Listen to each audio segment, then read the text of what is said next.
you can use this system in one of three ways. You can either say, well, I don't want to deal with choices at all, and you pick one technique, and that's what you do. And so the basic mindfulness system was a catalog of techniques, and you decided to buy one and take it home, and that's it. Another thing you can do is make a little workout sequence for yourself. Think of each one of the 5 ways as a piece of Nautilus equipment, and you're going to go through this psycho-spiritual workout cycle every morning, something like that. The metaphor with physical exercise is actually rather extraordinary. Once you start to make the comparisons, there's at least a dozen places where the metaphor just works absolutely perfectly, including ending with focus on positive being analogous to going into the jacuzzi. I mean, it's like perfectly analogous, because not only is it a pleasant balm after what might be a harsh deconstruction, but if you think about how exercise works, exercise doesn't make you strong. Exercise destroys muscle. Exercise is destructive, but it's destructive in a way that helps nature improve. And the observing practices that we do in mindfulness, they deconstruct self and world, but in a way that helps nature reconstruct better.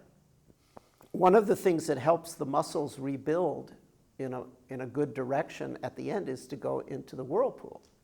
So one of the things that, I mean, the deconstruction we do would automatically move you in positive directions anyway, but you can help it along by ending with this jacuzzi of focus on positive, which tends to then foster that direction. So it's actually a very nice metaphor. So you can just buy one technique, keep things simple. Okay, I like to do noting restful states, body-mind version. Relaxation, peace, blank, quiet, that's it, that's my practice. Or you can make a little workout sequence for yourself. The natural sequence that I tend to follow is focus in, focus out, note restful states, focus on change, and then do nothing, and then end with focus on positive. But you can, work out any sequence you want. Then the most complicated way to use it is you sit down and you decide which of these themes you'd like to pursue. And you start to do it, and then you either stay with it, and that's it, or interest, opportunity, necessity comes up, and you decide, okay, I think I'd like to switch to one of the other approaches. And that's a looping and branching algorithm. Gives you a lot of flexibility, but at the price of complexity. So simplest thing you can do, just choose one, and that's fine. Any one of these ways, at one time historically, was an entire path to enlightenment. So it's not like, you're going to miss out on something. If you do any one of them assiduously, you should be able to get the classic results.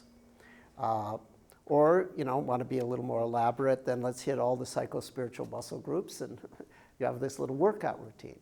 Want to be really elaborate, then we come into the 21st century, the age of the algorithm. So now it's a flow chart, and you're looping and branching to keep your interest up and to optimize the efficacy. When I interactively guide you, we go to the algorithm. We loop and branch. And part of the reason that I set up the system this way is to optimize interactive guidance.